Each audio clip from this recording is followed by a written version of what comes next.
सभी मित्रों का हिंदी साहित्य समागम चैनल पर हार्दिक स्वागत और अभिनंदन है।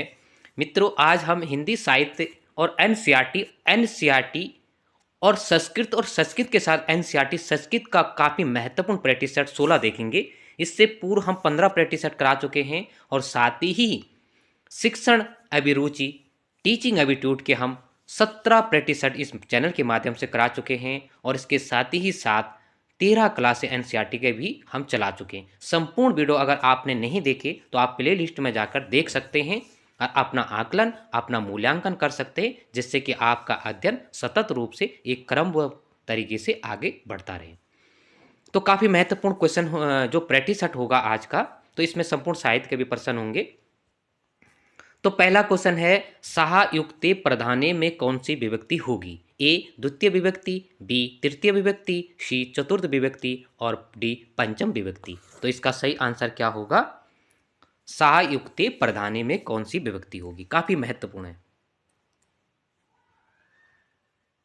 तो इसका सही आंसर क्या होगा? तृतीय विभक्ति होगा। ठीक है, तृतीय विभक्ति में एक काफी महत्वपूर्ण यहां से पूछा जाता है, एनांग विकार पूछा जाता है इसमें। ठीक है, एनांग विकार पूछा जाता है। ठीक है, इसका भी आप ध्यान रखेंगे। और एक पूछा जाता है 18 में पूछा गया था, परकत्य दिव्य उपसंज्ञा नाम। ठीक है, तो ऐसा नहीं कि पहले बार वो क्वेश्चन पूछा गया तो वहीं से पूछेगा, लेकिन इस तरीके से आपको अपना अध्ययन को रचनात्मक बनाना है कि क्वेश्चन का किस तरीके से स्तर बन रहा है। ठीक है, दूसरा इसमें द्वितीय विभक्ति, तो द्वितीय विभक्ति में एक उपसर्ग में काफी पूछा जाता है, जैसे अप अनु अधि और अंग। ठीक है, इसी प्रकार से दूसरा पूछा जाता है, अभिता परिता समया निकाशा हा प्रीता।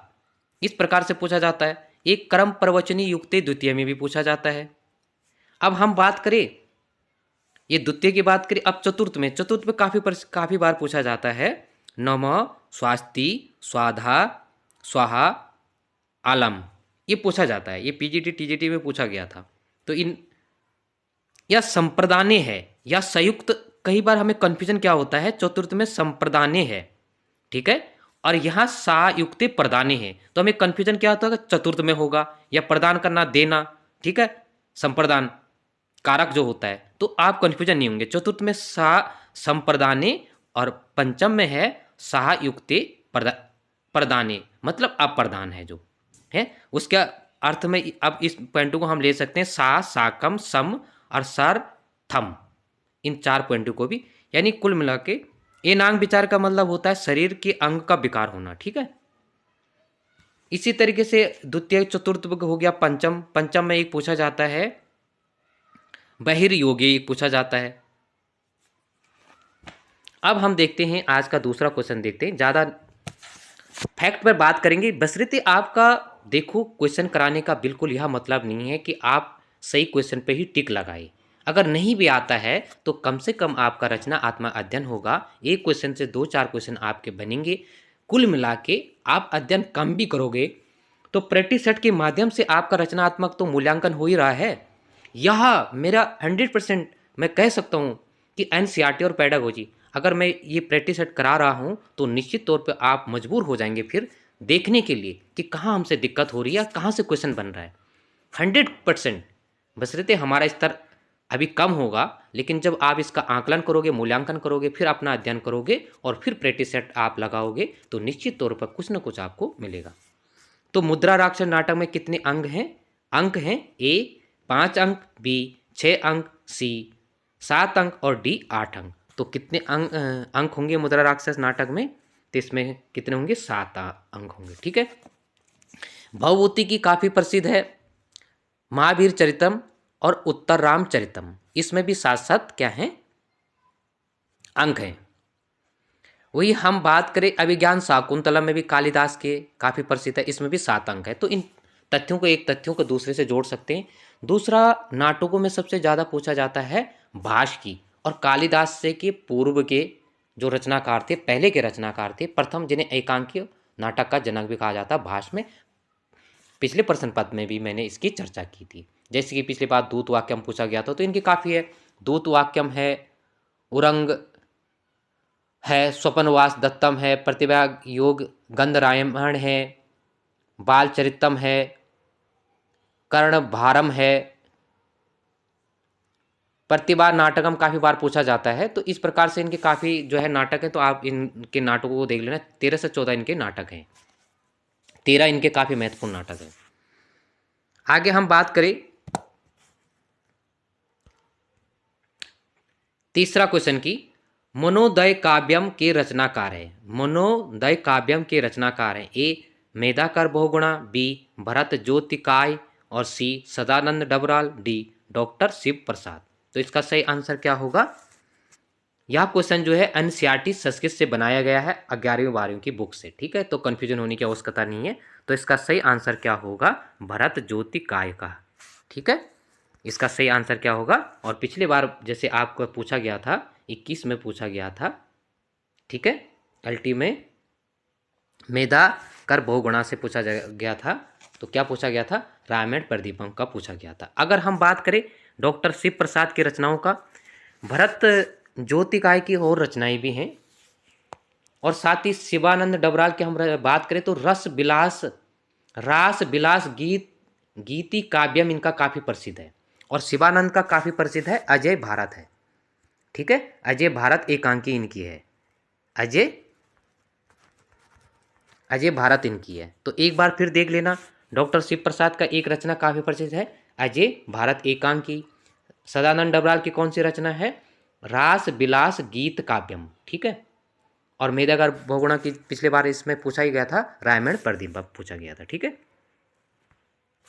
आगे हम चौथा नंबर का प्रश्न देखते हैं। नीलकंठ का समाज विग्रह होगा। नीलकंठ का समाज विग्रह होगा ए नीला कंठा, बी नीला च कंठा, सी नीला च कंठा च, और डी नीला कंठा यश्य सा। तो इसका सही आंसर क्या होगा? तो इसका सही आंसर होगा डी, यानी नीला कंठा यश सा, ठीक है। पांचवा क्वेश्चन हम देखते हैं। जैसे इसी प्रकार से इसमें जो है समाज बनेगा, लंबोदर का बनेगा, महात्मा का बनेगा, महाआत्मा का बनेगा, दशानंद का बनेगा। इसी प्रकार से इसमें भी समाज विग्रह इनका भी इसी प्रकार से चलेगा। आगे पांचवा नंबर का प्रश्न है, नदी शब्द का पंचम विभक्ति एक वचन रूप होगा। नदी शब्द का पंचम विभक्ति एक वचन रूप होगा, काफी महत्वपूर्ण है। तो इसका सही क्या होगा? ए नद्या, बी नदीभ्या, सी नद्योः और डी नद्योः। तो इसका आंसर सही क्या होगा? तो इसका सही आंसर क्या होगा 5 का? तो 5 का सही आंसर होगा नद्यः, ठीक है। अब देखते हैं कि इन नदी का, देखो आपको ध्यान रखना है कि अक्रांत अलग चलेगा, रिक्रांत अलग चलेगा और उक्रांत अलग चलेगा। और जैसे इसमें नदी का है तो इसमें क्या था, इक्रांत स्त्री नदी क्या आती है, स्त्रीलिंग में आता है। तो स्त्रीलिंग में अलग चलेगा, पुरुषलिंग में अलग चलेगा। इस महत्वपूर्ण, ऐसा नहीं कि राम का रूप चल रहा है तो उसी आधार पर चलेगा, नहीं। स्त्रीलिंग में अलग चलेगा, इक्रांत में अलग चलेगा, अक्रांत में अलग चलेगा, उक्रांत में अलग चलेगा, रिक्रांत में अलग चलेगा। महत्वपूर्ण फैक्ट है, इन फैक्ट को आप पकड़ लेना। अगर इन तथ्यों को आपने पकड़ लिया तो निश्चित तौर पर आपसे गलतियां कम ही होगी, ठीक है। लेकिन हम ऊपरी पर देखते हैं, सतह पर अगर हम जाएंगे तो निश्चित तौर पर हमारा ज्ञान आगे की ओर बढ़ेगा। अब देखते हैं कि पंचम विभक्ति, पंचम विभक्ति में कैसा चलेगा? नद्याः, नद्याभ्याम, नद्या भी है, ठीक है। जैसे इसमें कैसे चलेगा? नदी, नद्यो, नद्याः, नद्याम, नद्यो, नदी, नद्या, नद्याभ्याम, नद्याभि, नद्ये, नद्याभ्याम, नद्याभि, और नद्या, नद्याभ्याम, नद्याभि, नद्याः, नद्योः, नद्याः, नद्यो, नद्या, नदीनाम, और नद्याम, नद्योः, नदीषु, ठीक है। तो इन पॉइंटों को आप नोट रखेंगे। जैसे जैसे आप प्रैक्टिस लगाएंगे उसके बाद अपना आकलन मूल्यांकन। प्रैक्टिस लगाने का मतलब ये नहीं कि उसके बाद आप निश्चित तौर पर अपने नोट्स चेक कीजिएगा, उन नोट्सों में सुधार कीजिएगा अगर लगता है तो, ठीक है। जिससे कि आपका रचनात्मक ज्ञान की कहाँ से हमें दिक्कत हो रही है, यही आपका जब प्रश्न पत्र आएगा तो यही आपको लाभ पहुंचाएगा निश्चित तौर पर। आगे छठा नंबर का प्रश्न है, बालिका, गायिका, कोकिला में स्त्रीलिंग की बात कर रहा है, प्रत्यय होगा। क्या प्रत्यय होगा? अब यहाँ पर एक आप इसको कर देना, इसमें हलंत लगा देना यहाँ पर। तो क्या होगा इसका,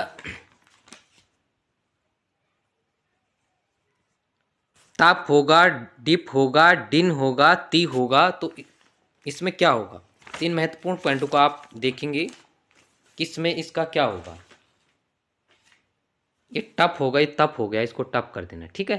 तो इसका क्या होगा, आपने अपना मूल्यांकन कर दिया। स्त्रीलिंग का है ये, आपने देखा होगा, आपने अक्सर देखते हैं कतवत देखते हैं, श्रत देखते हैं, सनच देखते हैं, लुट देखते हैं, अनियार देखते हैं, तब्यत्य देखते हैं, मतुप देखते हैं, वतुप देखते हैं, लेकिन यहाँ स्त्रीलिंग के हैं, ठीक है। तो कंफ्यूजन होने की आवश्यकता नहीं है कि कहाँ से टपक का यह क्वेश्चन बन गया। तो इसका सही आंसर क्या होगा, बालिका, गायिका, कोकिला में क्या होगा, इसका सही आंसर होगा टप होगा, ठीक है। तो इन पॉइंटू महत्वपूर्ण तथ्यों को भी, जैसे शिक्षिका, बाला, अजहा, त्रिफला, ज्येष्ठा, गायिका, मतलब स्त्रीलिंग में इस प्रकार से तप का बनेगा, ठीक है। अब हम जो है एनसीईआरटी के क्वेश्चन देखेंगे। धर्मवीर भारती की रचना नहीं है, तो कौन सी रचना नहीं होगी, ए ठंडा लोहा, बी कनुप्रिया, सी देशांतर और डी अंधा कुआं। तो कौन सा नहीं होगा, आपने अपना मूल्यांकन कर दिया होगा। तो इसका सही आंसर क्या होगा, इसका सही आंसर क्या होगा, डी होगा, यानी अंधा कुआं, ठीक है। अंधा युग है उनका, ठीक है। उनकी रचना कौन सी है, उनकी रचना है अंधा युग है। अंधा युग जो है गीति नाट्य है, देखो उसमें आपने नाटक में भी देखा होगा अंधा युग, और जो है इसको काव्य में भी देखा हो, तो गीति नाट्य कहते हैं। तो गीति नाट्य नाटक में भी आ जाएगा और उसमें काफ़ी प्रसिद्ध है और महाभारत के कथानक पर आधारित है। अंधा कुआं की बात करें तो यह किसकी है, लक्ष्मी नारायण लाल का है, नाटक है, ठीक है। तो बस थोड़ा आपके दिमाग को जो है रचनात्मक की ओर ले जाने का प्रयास किया था कि अंधा कुआं और अंधा युग में कितना अंतर आप समझ बैठे होंगे। मुझे लगता है अक्सर देशांतर लगाया होगा, लेकिन देशांतर इनकी ही रचना है, कन्फ्यूजन होने की आवश्यकता नहीं है। तो यह लक्ष्मी नारायण लाल की है, ठीक है। आगे हम देखते हैं, काफ़ी प्रसिद्ध पंक्तियां हैं।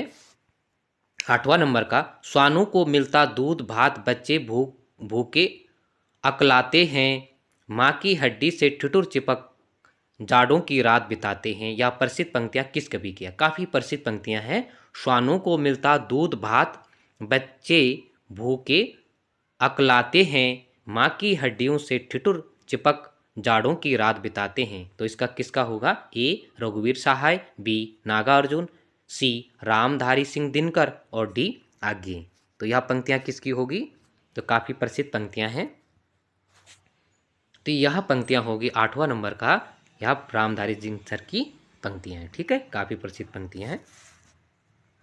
और देखो आधुनिक से भी पूछा जाएगा। देखो हम देखते हैं पंक्तियों पूछने का एक आधार होता है, जैसे हम कबीर की पंक्तियां पूछी जाती है, उसके साथ ही तुलसीदास, मीराबाई और सूरदास का पूछा जाता है। उसके बाद छायावाद से काफ़ी प्रसिद्ध है, वहाँ से पूछा जाता है। फिर आधुनिकता से नागार्जुन, रघुवीर सहाय का पूछा जाता है, धर्मवीर भारती का पूछा जाता है, आज्ञे का पूछा जाता है।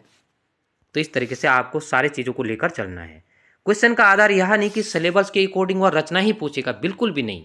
अगर आप दोनों साल 18 और 21 के प्रश्न पत्र को उठा के देखेंगे तो उसमें 2 से 3 क्वेश्चन बने होंगे। उसके बाद पंक्तियों से पूछता है, उसके बाद उसके जो है भूमिका से पूछता है, एक आध क्वेश्चन पात्र से पूछा जाता है, फिर उनकी अतिरिक्त कुछ पुरस्कार लगे हैं या उनकी पत्रिकाएं हैं। तो इस प्रकार से क्वेश्चन पेपर बनता है, उसका एक स्तर नहीं होता है। पहले तो अपने मन में इस महत्वपूर्ण तथ्य को आप लोग मनन चिंतन कर लेना। अगला प्रश्न है 9वां नंबर का, संगतकार कविता किसकी है। तो संगतकार आपके एनसीईआरटी में लगी है, काफ़ी प्रसिद्ध है। तो संगतकार किसकी होगी, ए लीलाधर जगुड़ी, बी मंगलेश डबराल, सी सुमित्रानंदन पंत, डी हिमांशु जोशी। तो काफ़ी प्रसिद्ध है, यह एनसीईआरटी का क्वेश्चन है। तो 9वां नंबर का होगा, क्या होगा इसका, तो इसका सही आंसर क्या होगा, मंगलेश डबराल की जो है यह कविता है। और इनकी जैसे पुरस्कार और इन कविताओं से भी पूछा जाता है, तो इस पॉइंट को भी आप ध्यान रखेंगे। वहीं हम बात करें, लीलाधर जोगड़ी का एनसीईआरटी में लगाव नहीं है, लेकिन फिर भी इनसे क्वेश्चन पूछा जाता है क्योंकि इनका संबंध उत्तराखंड से है। तो इन तथ्यों को भी आप ध्यान में रखेंगे, ठीक है। साथ ही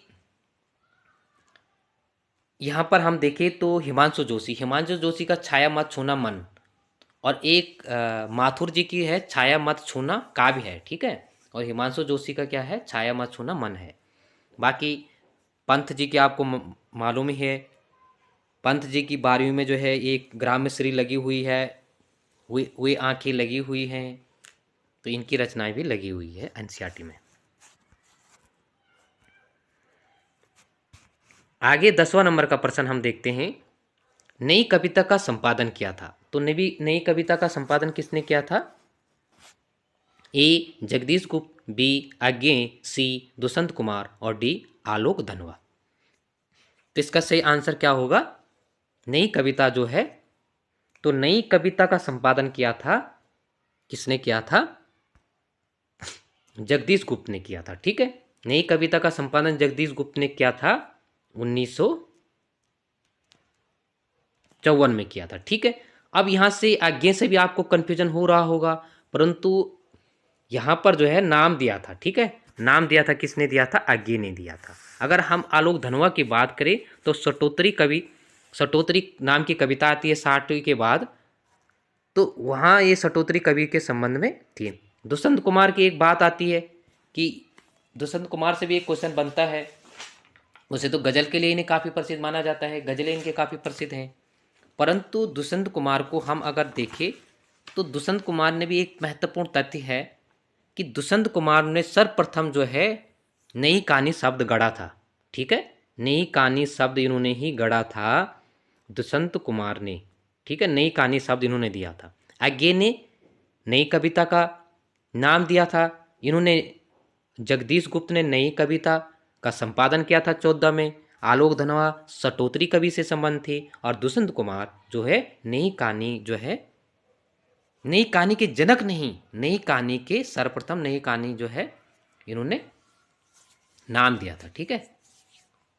प्रयोग किया था नई कहानी के नाम से। तो कई बार इस प्रकार से क्वेश्चन भी बन जाते हैं। आगे 11 नंबर का काफी महत्वपूर्ण प्रश्न है, कितना अच्छा था छायावाद एक दुख को लेकर वह गान देता था, कितना कुशल था प्रगतिवार हर दुख का कारण पहचान लेता था, ठीक है। एक बार फिर देखते हैं, कितना अच्छा था छायावाद एक दुख को लेकर वह गान देता था, कितना कुशल था प्रगतिवाद हर दुख का कारण पहचान लेता था। यह पंक्तियां किस कवि की है? ए धर्मवीर भारती, बी रघुवीर सहाय, सी शमशेर सिंह और डी भवानी प्रसाद मिश्र, ठीक है। तो इसका सही आंसर क्या होगा? 11 का सही आंसर क्या होगा? इसका सही आंसर होगा बी रघुवीर सहाय है, ठीक है, रघुवीर सहाय। अगर हम बात करें भवानी प्रसाद की, तो भवानी प्रसाद की आपके पास लगी है घर की याद, आपके एनसीईआरटी में लगी हुई है, ठीक है। और वहीं हम बात करें रघुवीर सहायक की भी, तो रघुवीर सहायक की आपके पास लगी है, ठीक है, कमरे में बंद अपाहिज। तो इन पॉइंटों को ये एनसीईआरटी से संबंधित, ठीक है।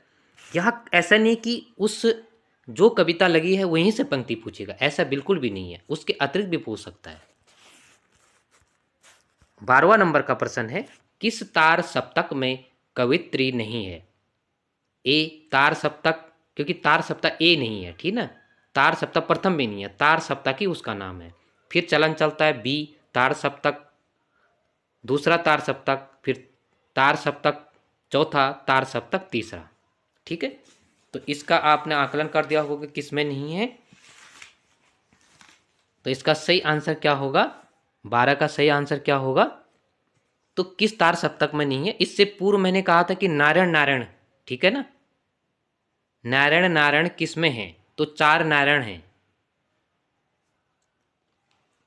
तो निश्चित तौर पे ऐसे क्वेश्चन बन सकता है। तो इसका सही आंसर क्या होगा? इसका सही आंसर होगा तार सप्तक एक में कोई भी कवित्री नहीं है। जैसे कि दूसरे तार सप्तक में शकुंत माथुर है, और तीसरे में कीर्ति चौधरी है, और चौथे में सुमन राजे हैं। तो इन पॉइंटों को भी आप नोट कर लेना। अभी ऐसे ही अभी यू सेट में पूछा गया था, तार सप्तक से पूछा गया था, एक क्वेश्चन पूछा, तो तार सप्तक से क्वेश्चन पूछा ही पूछा जाता है। इस पॉइंट को भी आप नोट कर लेना। आगे से तार सप्तक के पूछा जाता है 43 51, इस तरीके से उनका सन भी पूछा जाता है कभी कभी, तो आप इस पॉइंट को भी नोट करेंगे। आगे 13 नंबर का काफ़ी महत्वपूर्ण प्रश्न है। भारतीय फिल्मों को नई दिशा दी और ऊंचाई पर ले गए, इस लोकप्रियता के आधार पर Oscar, Bharat Ratna, France legend D honour पुरस्कार इन्हें प्राप्त हुए। तो किन्हें हुए? ए अनुपम मिश्र, बी कुमार गंधर्व, सी सत्यजीत राय और डी मनोहर श्याम जोशी। तो काफ़ी महत्वपूर्ण प्रश्न है। तो इसका सही आंसर क्या होगा? तो इसका सही आंसर होगा सत्यजीत राय। तो फिल्मी जो फिल्मी के लिए कार्य किया था, जो फिल्मी जगत को ऊंचाई तक ये ले गए थे, तो सत्यजीत का काफ़ी, आप इनकी ख्याति इसी से लगा सकते हो कि भारत का सबसे बड़ा सम्मान, ठीक है, उसके साथ ही इन्हें इसके ऑस्कर, फिल्मी दुनिया का सबसे बड़ा है भाई। आप इन और अतिरिक्त तो नहीं जानते, तो ऑस्कर को तो जानते होंगे। फिल्मी दुनिया का सबसे बड़ा पुरस्कार माना जाता है ऑस्कर। ऑस्कर पाना एक बहुत बड़े, ऐसा होता है कि अगर किसी ने ऑस्कर प्राप्त कर लिया तो उसने बड़ी ऊंचाई को छू लिया है। और फ्रांस का ये सबसे बड़ा पुरस्कार है, फ्रांस लेजेंड डी ऑनर पुरस्कार। अभी देखा होगा कि प्रधानमंत्री, ठीक है, मोदी को यह पुरस्कार प्राप्त हुआ था, नरेंद्र मोदी जी को यह पुरस्कार प्राप्त हुआ था कुछ अभी वर्ष पहले, फ्रांस लीजेंड डी ऑनर, ठीक है। तो इन इतनी प्रसिद्धि थी इनकी, किनकी? सत्यजीत राय की, ठीक है। तो यह आपके उसमें लगा हुआ है, बस पहचाने की ज़रूरत है, उसके अंदर पढ़ने की ज़रूरत है, झांकने की आवश्यकता है, तो वहीं से आपको बहुत से क्वेश्चन आपकी को देखने को भी मिल सकते हैं, ठीक है। तो इस तथ्यों को भी आप नोट करेंगे। बाकी अनुपम मिश्र से मैंने पूर्व में भी बनाया था, मनोहर श्याम जोशी से भी मैंने क्वेश्चन बनाए थे, गांधर्व से भी मैंने क्वेश्चन बनाए थे। आगे 14 नंबर का काफी महत्वपूर्ण प्रश्न है। निम्न में से कौन सा युग्म सुमेलित नहीं है? ए दो बैलों की कथा प्रेमचंद, बी सांवले सपनों की याद जाबिर हुसैन, सी मेरे बचपन के दिन महादेवी वर्मा और डी प्रेमचंद के फटे जूते हजारी प्रसाद द्विवेदी। तो इसमें से कौन सा सुमेलित नहीं होगा? तो आपने अपना आकलन कर दिया होगा। इसका सही आंसर क्या होगा? डी होगा, ठीक है। अब यहाँ पर प्रेमचंद के तो आप जानते हैं, महादेवी वर्मा के भी जानते हैं, थोड़ा यहाँ पर कन्फ्यूजन हुआ होगा, लेकिन ये भी सही है, यहाँ नहीं है सही, ठीक है। प्रेमचंद के फटे जूते पहले प्रैक्टिस सेट में भी कराया था। यानी आप अगर ढंग से 2-4 प्रैक्टिस सेट देखोगे तो आपका चिंतन खुद ब खुद मेरे से नहीं बढ़ेगा। निश्चित तौर पर आप जब आपकी जिज्ञासा बढ़ेगी, आपकी भूख बढ़ेगी, तो आप उस प्रकार की रचनाओं को, अपना अध्ययन को एक बल देंगे उस प्रकार से सतत से। तो यह मैंने पहले भी कहा था, हरिशंकर परसाई का ये व्यंग के जनक माने जाते हैं, ठीक है, हरिशंकर परसाई। तो एक ही से 2-4 क्वेश्चन बन गए, तो इस प्रकार से रचनात्मक भी क्वेश्चन भी होंगे। आगे हम देखते हैं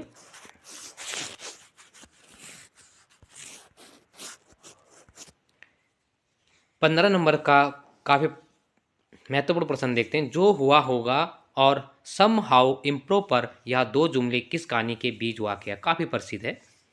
जो हुआ होगा और सम हाउ इम्प्रोपर, दो जुमले किस कहानी के बीच वाक्य हैं? ए नमक कहानी, बी पहलवान का ढोलक, सी गलता लोआ, डी सिल्वर वेडिंग। तो इसका सही आंसर क्या होगा? देखो, इनसे मैंने किसी ना किसी रूप में प्रत्यक्ष और प्रत्यक्ष अगर आपने प्रैक्टिस, तो जो हुआ होगा और सम इम्प्रॉपर, तो जुमले में जो कहानी के बीच वाक्य है या किस कहानी से है? यह जो है सिल्वर वेडिंग से है, ठीक है। सिल्वर वेडिंग मनोहर श्याम जोशी की लंबी कहानी है, काफ़ी प्रसिद्ध है। और इस कहानी के मुख्य पात्र हैं यशोधर बाबू। उनके भीतर का द्वंद्व के बारे में इसमें जो है वर्णन किया गया है। इसमें जो पात्र हैं, एक कृष्णानंद है, एक यशोधर बाबू, जिनका यशोधर बाबू पंथ नाम है, ठीक है, और एक चड्डा है इसमें। इनके जैसे उपन्यास काफ़ी प्रसिद्ध है, कुरु कुरु स्वाहा, क्याप है, क्याप मतलब अजीब, ठीक है, क्याप अंग्रेजी जो है कुमाऊनी शब्द है, उसको अजीब कहते हैं हिंदी में। और यह साहित्य अकादमी पुरस्कार क्याप को मिला था। और कई कसब है, तो कसब और क्याप में काफ़ी बार कन्फ्यूजन हो जाता है, ठीक है। कौन हूँ मैं, उत्तराधिकारिणी, और धारावाहिक, प्रथम धारावाहिक हम लोग, इनका काफ़ी प्रसिद्ध है। तो इन पॉइंटों को भी आप नोट रखेंगे।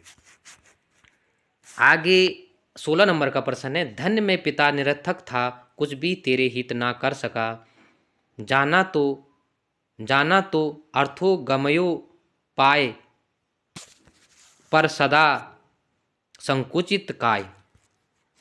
इसको एक को काट देना, पाए को। ठीक है, तो जाना तो अर्था गमयो पाए, पर रहा सदा संकुचित काय। ठीक है, तो यह पंक्तियां किसकी है? ए राम की शक्ति पूजा, बी सरोद स्मृति, सी तुलसीदास, और डी क्या होगा? बादल राग होगा।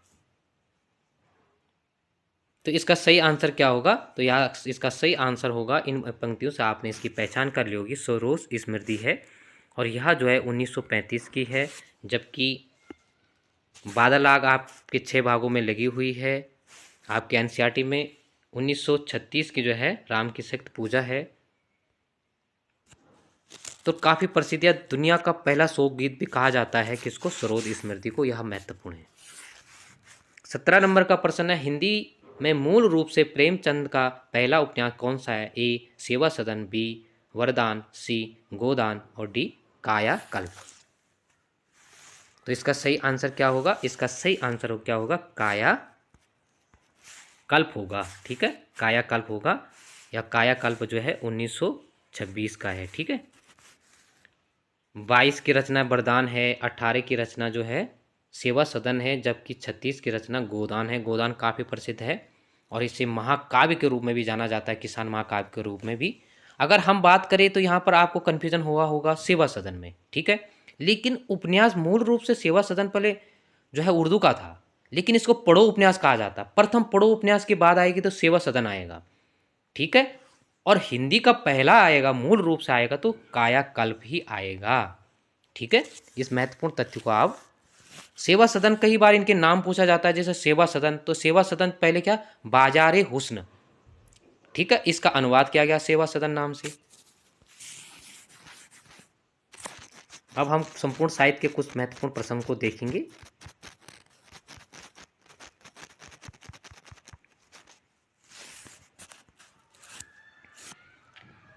इकसठ नंबर का प्रश्न है, एक तो दोस्त था ही, उस पर दूसरा दोष लग जाना इसकी सही कहावत होगी।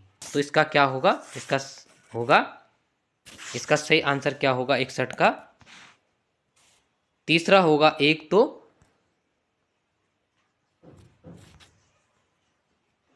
तो करेला दूजे नीम चढ़ा। 62 नंबर का प्रश्न है, कविता का मर्म में कौन कौन सी विभक्ति है? कौन सी विभक्ति है? तो कौन होगा? कविता का मर्म में कौन सी विभक्ति होगी 62 नंबर का? तो इसमें षष्ठी विभक्ति होगा। ठीक है, 63 नंबर का प्रश्न है, इसमें से कौन सी रचना माघ की है? तो 63 नंबर का है माघ की रचना, आप जानते हैं शिशुपाल वध इनकी काफी प्रसिद्ध रचना है। ठीक है, आगे काफी महत्वपूर्ण प्रश्न है, सज्जनहा पापाद जुगुप्सते का हिंदी अनुवाद होगा। तो इसका सही आंसर क्या होगा 64 नंबर का? तो 64 नंबर का सही होगा, सज्जन पाप से घृणा करता है। सज्जन क्या करता है? पाप से घृणा करता है। 65 नंबर का प्रश्न है, जीवेषणा का सही संधि विच्छेद कीजिएगा। तो जीवेषणा का सही संधि विच्छेद क्या होगा? तो 65 नंबर का सही, इसका सही आंसर क्या होगा? जीव धन ऐषणा। छोटी ए की मात्रा आएगी, बड़ी ए की मात्रा नहीं आएगी। ठीक है, 66 नंबर का प्रश्न है, निषेधी चरितम किसकी रचना है? तो निषेधी चरितम काफी प्रसिद्ध है, इसके बारे में भी पहले संस्कृत में भी एक क्वेश्चन बना था, तो श्री हर्ष का होगा। ठीक है, श्री हर्ष का यह रचना होगी। निषेधी चरम 66 नंबर का 3 होगा।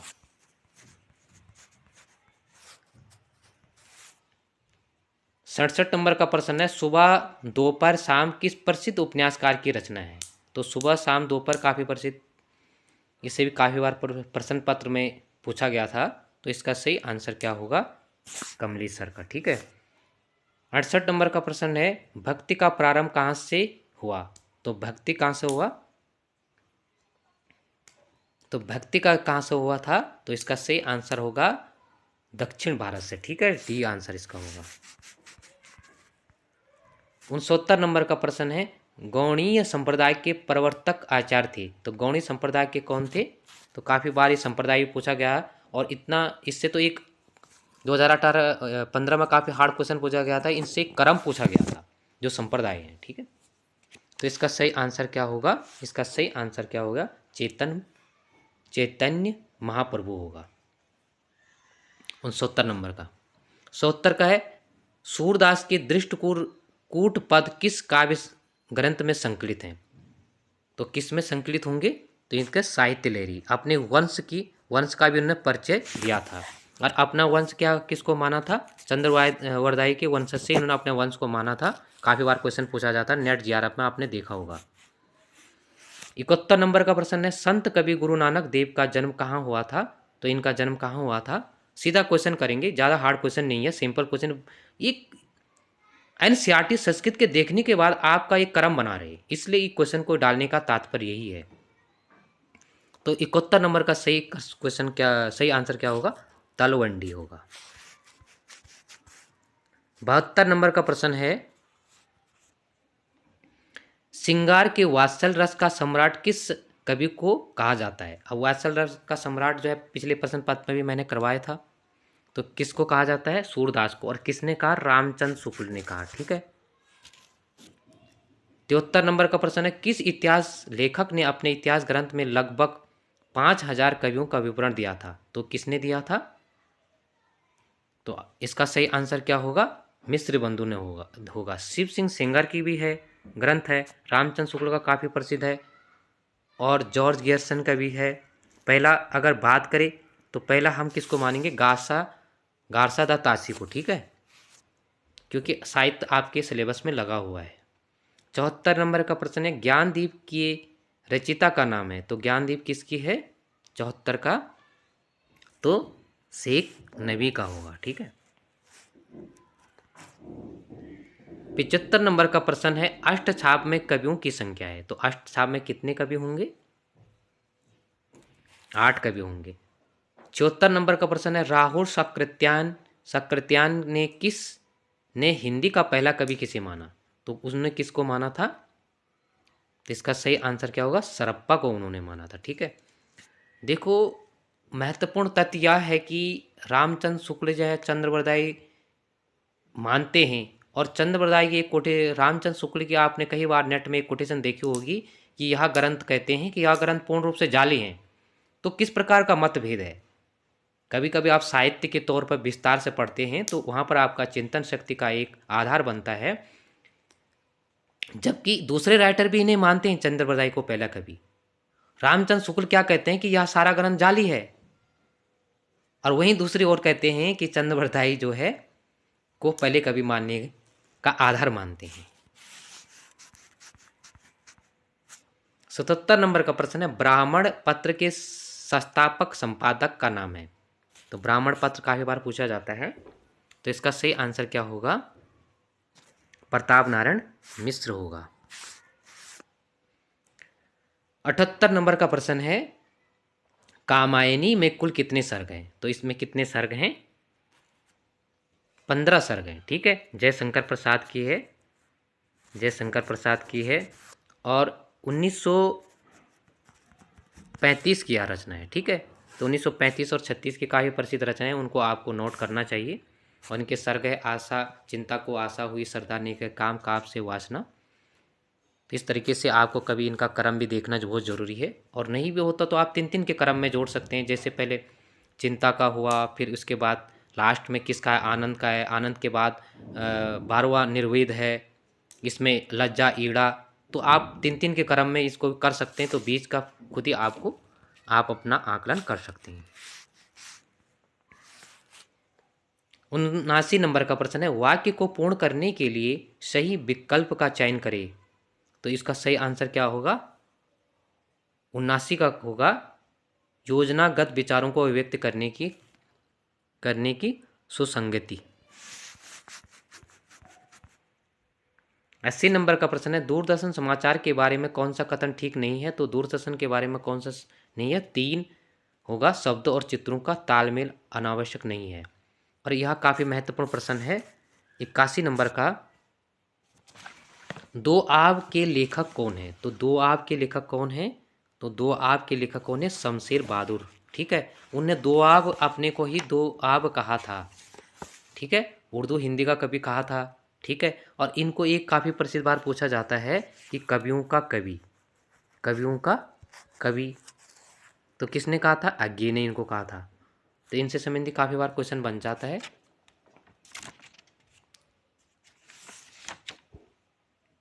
आगे हम देखते हैं 82 नंबर का प्रश्न, मुक्तिबोध की किस पुस्तक को प्रतिबंधित किया गया था? तो किस पुस्तक को किया गया था? तो यह जो है उनकी भारत इतिहास और संस्कृति, क्योंकि आदि अवधि उनकी रचना है नहीं, यह नाटक है, चंद्रगुप्त स्कंदगुप्त जयशंकर प्रसाद के हैं। ठीक है, तो मुक्तिबोध यह मध्य प्रदेश सरकार ने प्रतिबंधित लगाया था, क्योंकि आप जानते हो ये आधुनिक है, अंग्रेजी ज़माने के नहीं है। ऐसे नहीं कि ये अंग्रेजी के ज़माने के हैं, ये आधुनिकता का आधार है। एमपी सरकार ने इस पर प्रतिबंध लगाया था, आपने देखा होगा, कहीं पढ़ा होगा तो नेट के लिए। 83 नंबर का प्रश्न है, श्रृंखला की कड़ियाँ किसकी रचना है? तो श्रृंखला की कड़ियाँ किसकी है, इसके बारे में बहुत बार मैंने उल्लेख किया है, और स्त्री से संबंधित है, तो यह किसकी है? महादेवी वर्मा की है। ठीक है, यह 1942 की है, अतीत के चलचित्र 1941 की है, मेरा परिवार 1972 की है, स्मृति की रेखाएं 1943 आता है, लेकिन 1947 की है। इस प्रकार की इनकी चार जो रेखा चित्र संस्मरण है, और पांचवा यह काफ़ी महत्वपूर्ण है। ठीक है, काव्य की रचना तो है ही, गद्य पद में दो हिस्से में आपने देखना है, कुछ इनको उपन्यास पे लगे हैं, तो उन पॉइंटों को भी आपने नजर दौड़ानी है। आगे 74 नंबर का प्रश्न है, तितली किसकी रचना है? तो तितली जो है जयशंकर प्रसाद की है। ठीक है,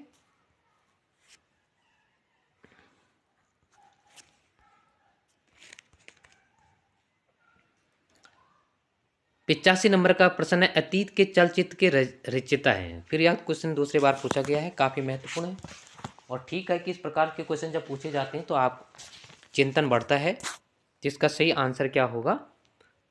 महादेवी वर्मा। ठीक है, महादेवी वर्मा, इसके बारे में मैंने अभी चर्चा की थी कि यह कब की रचना है। तो यह कब की रचना है? अतीत के चलचित्र, इसके बारे में मैंने वो भी उल्लेख किया था कि अतीत के चलचित्र जो है कब की रचना है, तो यह 41 की रचना है। ठीक है, और श्रृंखला की कड़ियाँ मैंने अभी इस पर भी चर्चा की थी, यह जो है 42 की है। स्मृति की रेखाएं कहीं पर 43 है, कहीं पर 47 है, लेकिन मुख्यतः अगर आप नेट में देखोगे कि नेट के पिछले ओल्ड पेपर के आधार बनाकर देखोगे तो वहाँ पर 47 आपको मिलेगा। ठीक है, और नगेंद्र ने भी 47 माना। अगर आप सरस्वती पांडे या अन्य बुकों को देखोगे तो उसमें 43 लिखा है। इस फैक्ट को याद कर लेना, क्योंकि इसलिए भी है क्योंकि यहीं से जो है आपका रेखा चित्र जो है यहीं से आपका लगा हुआ है। ठीक है, आपके भक्ति नहीं अन्य इसी से लगे रहे, ठकुरी बाबा इसी में संकलित है। पद के सारथी ये 58 की है, और मेरा परिवार पिछली बार पूछा गया था 72 की है। श्रृंखला की कड़ियाँ मैंने बता दिया, ये निबंध है। श्रृंखला की कड़ियाँ इनका निबंध है, साहित्यकार की आस्था निबंध है, भारतीय संगीत के स्वर विवेचना और संकल्पिता। ठीक है, गिल्लू इनकी कहानी है। 86 नंबर का प्रश्न है, पल्लव की रचयिता है। तो पल्लव, और पल्लव आपके नेट में भी लगाओ, जो परिवर्तन है तो किसका है? पल्लव पंत जी का है। ठीक है, चिंतामणि का रचयिता है। तो चिंतामणि जो है, चिंतामणि के रचयिता कौन है? 4 भागों में है, और काफ़ी बार पूछा जाता है, यह निबंध से संबंधित है। ठीक है, और यह किससे? रामचंद्र शुक्ल के हैं, इनके 16 निबंध उसमें लगे हुए हैं, तो 4 भागों में विभक्त हैं। 88 नंबर का प्रश्न है, जन्मेजय का नागयज्ञ किसकी कृति है? तो किसका होगा? जयशंकर प्रसाद का होगा, 88 नंबर का।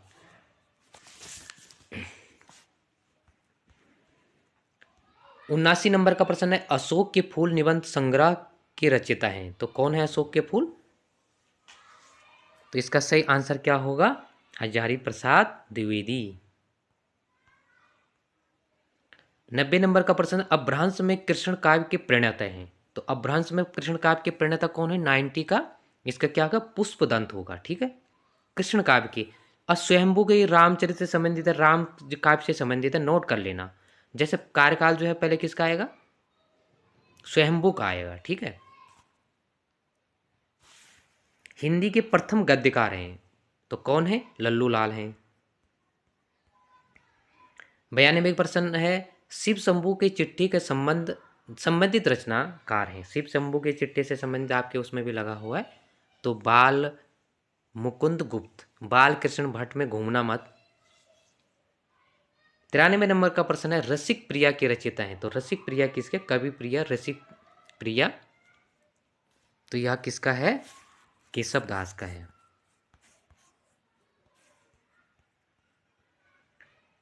94 नंबर का प्रश्न है, कुटज के रचयिता हैं तो कुटज के रचयिता कौन है?